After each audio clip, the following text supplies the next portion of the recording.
Tech giant HCL Tech tanks nearly 9% in trade. Is the top Nifty loser. No changes to its organic growth guidance for the year. Disappoint Street. Nuvama has downgraded the stock, while CLSA and Jefferies too have maintained their hold call. The management tells CNBC-TV18 that they expect fourth quarter margins to actually be lower, slightly lower than the third quarter. JSW Energy climbs more than 5% after the company wins the 3.5 gigawatt KEC Mahanadi thermal power plant under the bankruptcy resolution process. Angel One slips more than 6% on the back of its third quarter results. The stocks recovered with a cut of almost 4% still. Revenue, EBITDA margin and profit, all of them declined sequentially. BSE climbs more than 3% after brokerage firm Jefferies upgrades the stock to hold and sets the target price at 5,250 rupees on expectations of improving quality of premiums. Though volumes have fallen, the premium fall is not as much as they expected. Delta Corp shares fall nearly 3.5% as the company saw weak performance in a seasonally strong quarter. Revenues declined 7.5%. EBITDA too declined by over 40% from a year ago. Hello and welcome to Chartbusters. I'm Nigel and with me is Mangalam, and after a while we have the top of the screen that has more green than red. So the hope is that today we see some kind of a bounce, and at least the initial signs are particularly from the Nifty Bank, which has been the big underperformer, that may be in fact in the near term we're due for a good close. Mangalam. We take that with both hands right now. The fact that we are holding on in the green in the first hour of trade itself, there hasn't been immediate sell-off. Two factors I'll be watching out for in particular. One is that do we see any further short covering in the rupee from levels yesterday that we saw, largely because, overnight there wasn't a big change in either dollar index or US yields, and there wasn't as big a selling in the FIIs in the cash market itself. And the second thing I'll be watching out for, whether Nifty goes ahead and crosses past yesterday's high or not, because for the last 8 straight sessions, the Nifty has been making lower highs. If it does cross past yesterday's high of nearly 23,341, we'll perhaps see signs of short covering. That has been much expected. But the stock on our radar has to be HCL Tech, seen its biggest fall in over 10 years after reporting their third quarter numbers yesterday. Rima joins in to give us the highlights on the results, what brokerages are saying, and what's causing the stock to fall 9%. Well, what's causing the stock to fall is the positioning that investors went into going into HCL Tech's numbers. Last year, HCL Tech rallied 30%, while its peers say TCS was up only about 9%.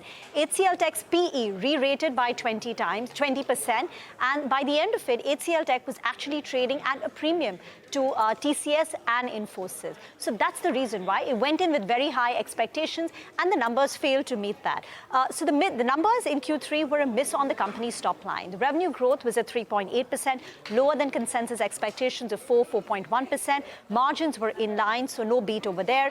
Q4 guidance, the implied guidance on the top line, because the company has held on to its, given the tweaks to the full year revenue guidance, the Q4 implied guidance is minus 1.3 to plus 0.6%. So no acceleration seen in Q4 growth. The company also said that Q4 margins will be slightly lower than Q3 margin. Also remember, the company has a lower exposure to BFS, banking and financial services vertical, which is where we've seen the maximum pickup in discretionary spending.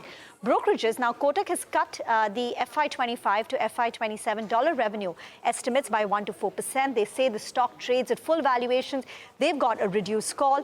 CLSA, Jefferies and Morgan Stanley, all of them have an equal weight or a hold call, again on the back of the re-rating that we've seen and the valuations HCL Tech is trading at.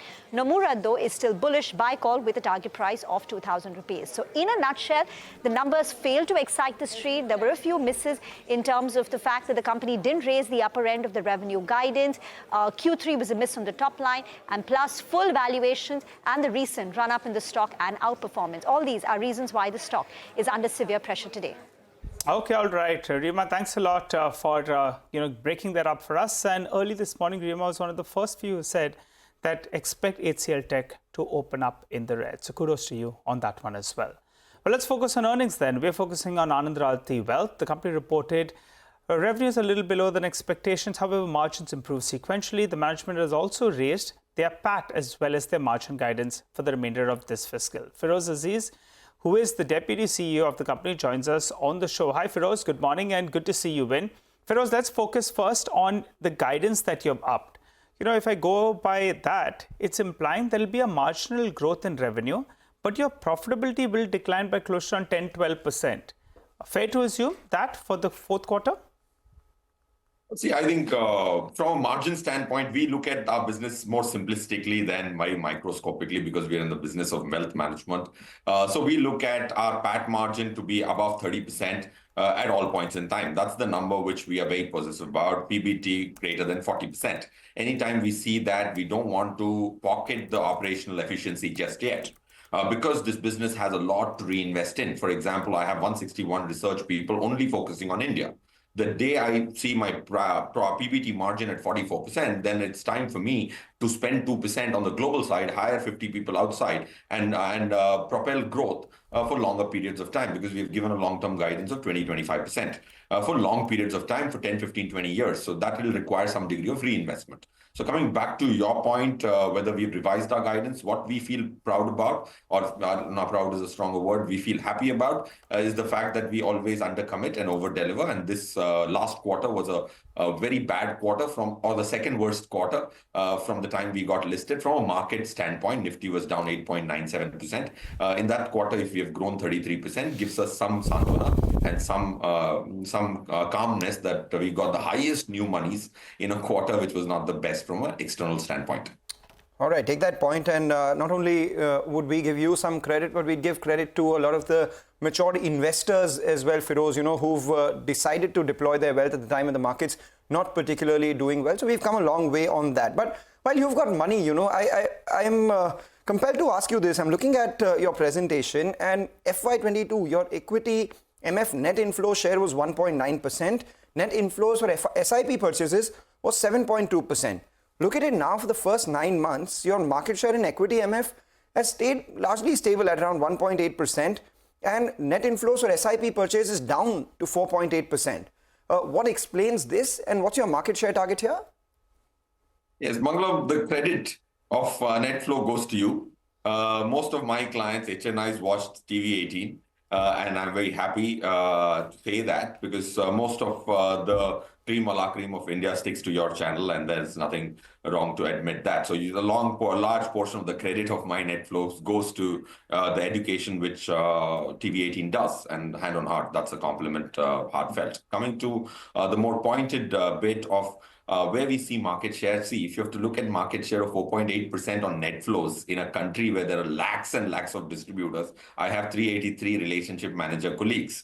And if I have been able to get 4.8% of the net flow without giving discounts to people, we don't believe in lower cost, lower value model. We believe in taking that 1.09% post GST, which I earn on my 14 scheme model portfolio. I don't let that go. Even if somebody promised me 20,000 crores of assets to manage at a discounted fee, I say, no, that's not going to be happening. So in spite of not discounting, if I'm able to get to 4.8% of market share, I would be okay, happy. Of course, there's headroom. You can look at it 7 down to 4.8, but you can look at 4.8 in a country with 373 lakhs crores of people and lakhs of ARNs. If one ARN with 383 representatives have got you 5%, 4.8 rounded as 5.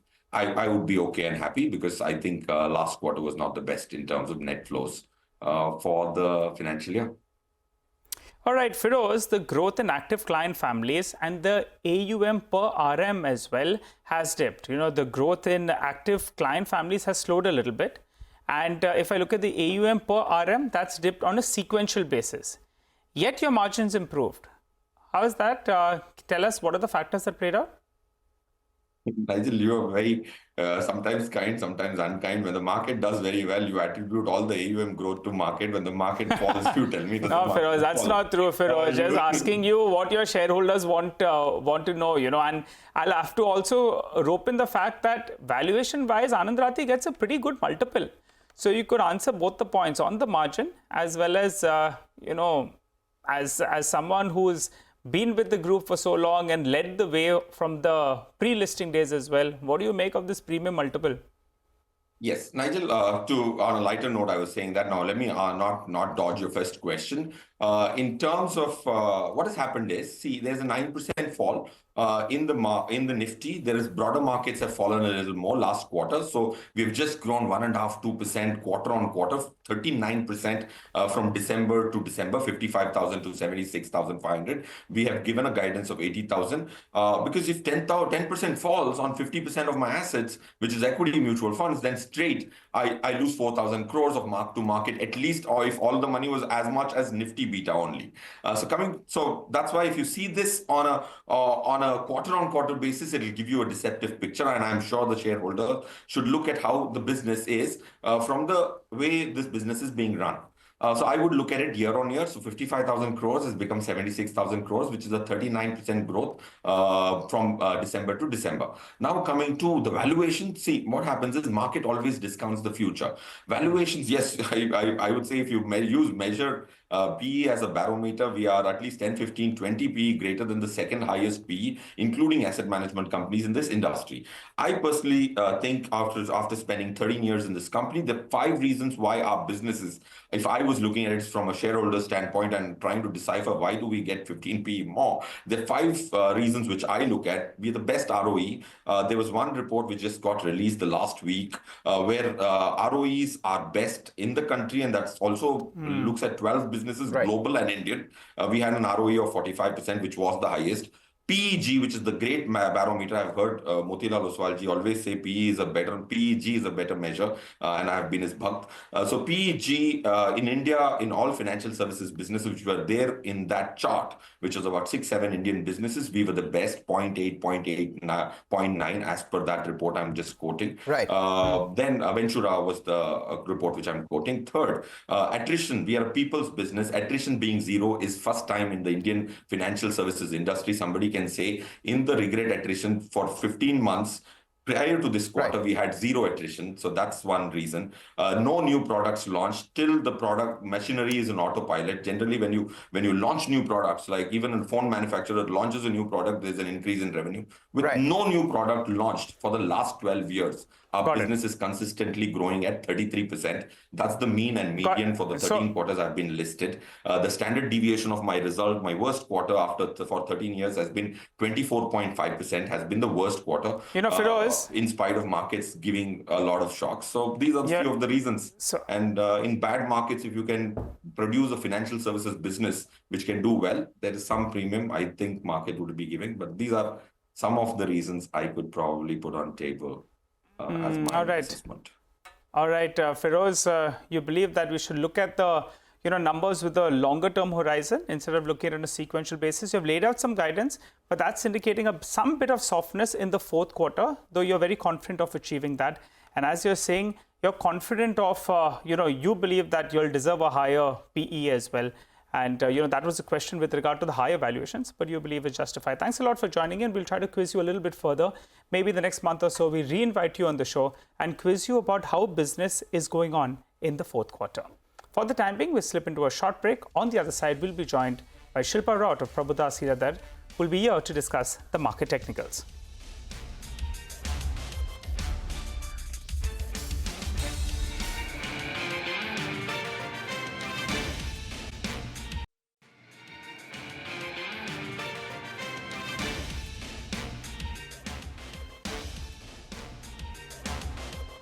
Welcome back. The market's actually, picked up pace since the time we started the show. The Nifty is now hovering around the 23,200 mark. The mid-cap index is where the action is. The mid-cap index has moved to the high point of trade with a gain of almost 1.8%. This obviously after a 4% fall yesterday, but this would give some respite. What are the stocks that are gaining right now? We have all the Adani group. In fact, I'd request the director to pull up the entire Adani pack. Adani Ent is up nearly 8%. Adani Ports up nearly 5%. All the other group stocks as well seeing a big up move. On the other hand, the stock which is actually seeing a down move is the one which is at the bottom of your screen, which is United Spirits, down nearly 5% on account of the leadership uncertainty as Hina Nagarajan decides to take another role in the group itself and step down as the MD and CEO of the India business. But let's welcome Shilpa Raut of Prabhudas Lilladher for a quick technical check on the market. Shilpa, we've seen a bounce after a big fall. Do you think this bounce should be used to short the market, or maybe this bounce could perhaps lead to further building on the gains after the big fall that we've seen? Good morning. Good morning, Nigel and Manglam, and thank you for having me on the show. Talking about today's move, it was on expected lines. We saw a massive fall yesterday, and this 23,200 to 23,000 zones, we had a cluster of support, which we are expecting that it should hold. Otherwise, a fall will further accelerate, and the levels of 21,900 can come in as well. So for time being, this 23,000 zone should hold, and from here, if we move past 23,500 and give a closing above that, we'll definitely see levels of 20,850 to 24,000 also coming in very soon. But too soon to say today. For now, the gains are intact. In fact, the selling pressure in the morning is well absorbed, and we are seeing some sort of very strong pullback. So this should lead towards 23,500 from here. Talking about Bank Nifty also on expected lines. 48,000 has been a very crucial support that we have spoken about a lot many times. So that is well respected and it is holding, but the resistance is also placed at around this 48,900 to 49,000 zones. So once we move surpass this, and then the levels of 49,500 can be expected. Okay, all right. You're sounding a little bit optimistic, Shilpa, today. So let's see whether or not the bulls can fight back. But individual stocks, what do you have on your radar? I have two buys, Nigel. The first one would be a buy in PFC. PFC is holding on very strong, and the level of 400 is above now, holding on. So this is very crucial for the stock to sustain and move towards 440 to 450 zones. So as long as we are holding above 400, there is a very high chance that the stock will rally further and test levels of 440. So stop loss would be 398 for PFC. The other one would be a buy in IGL. IGL is also looking very good right now. 402 should be your support as of now, and you can look for targets of 430 to 445. All right, and the other stocks that you have on your list? I am looking at LICI. The stock has now taken some sort of support at around 800. If we are not breaching 800, you can definitely look for targets of 835 to 840. But this is a conditional, buy would be if we move above 820, then look for targets of 835. All right, we take that point. Thank you so much, Shilpa, for joining in. LIC is now picking pace as well, currently up around 1% off the lows as well.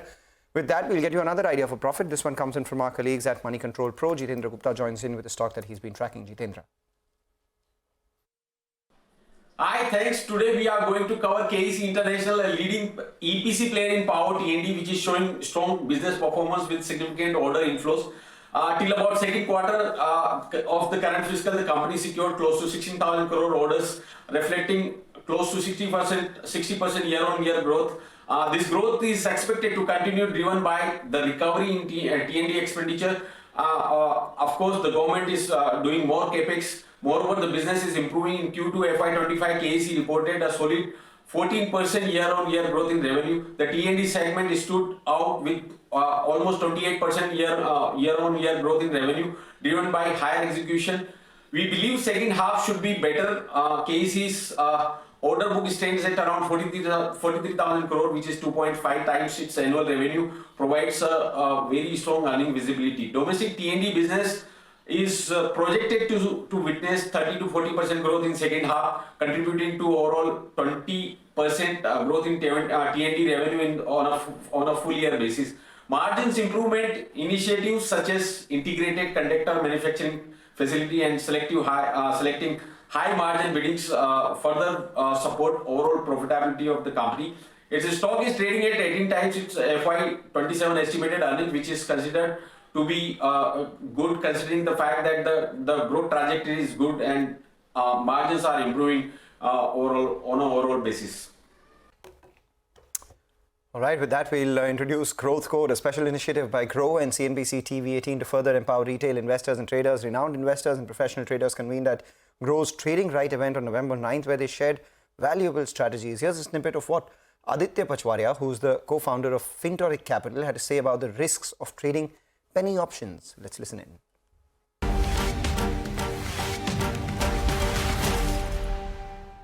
Penney options का जो probability होता है जीतने का वो बहुत ज़्यादा होता है, 99% से ज़्यादा प्रोबेबिलिटी होता है उसके जीतने का. बट इसके साथ उसके इतने सारे नेगेटिव्स आते हैं कि उसमें जो सबसे पहला है कि उसका रिवॉर्ड बहुत कम है. आपको मिल सिर्फ 1 रुपये रहा है. अगर आप यही काम 100 रुपये वाला ऑप्शन बेच के करोगे और फिर वहाँ पे आप रखते हो कि मैं 10 रुपये का टारगेट रखता हूँ, तो वहाँ आपका विन रेशियो भले ही कम हो जाता है बट आपका साइज 10x है. दूसरा, कि अगर आप पेनी ऑप्शंस देखो, आप कहते हो कि मैं तो 1 रुपए के 2 रुपए में ही काट देता हूँ, तो अगर आप उस ऑप्शन को देखोगे उसका नेचर भी थोड़ा सा डिफरेंट होता है। तो जैसे 1 रुपए का ऑप्शन है, मार्केट ऊपर जा रहा है, आपने पुट राइट करी है, मार्केट ऊपर जा रहा है, वो फिर भी वो 2 रुपए हो जाएगा। अननेसेसरी हो सकता है कोई ऊपर जा रहा हो तो कोई उस हेजेस को खरीद रहा हो, तो आपका वहां पे एसएल हो जाएगा। तो जब आप उसको 1:2 देखते हो, उसकी जो प्रोबेबिलिटी है 1:2 होने की वो बहुत ज्यादा हाई है कंपेयर टू 100 रुपए का ऑप्शन बेचते हो उसके 200 रुपए की होने की। तो इस तरह से आपका वहां पे जो प्रोबेबिलिटी ऑफ विन है वो भी कम हो जाता है।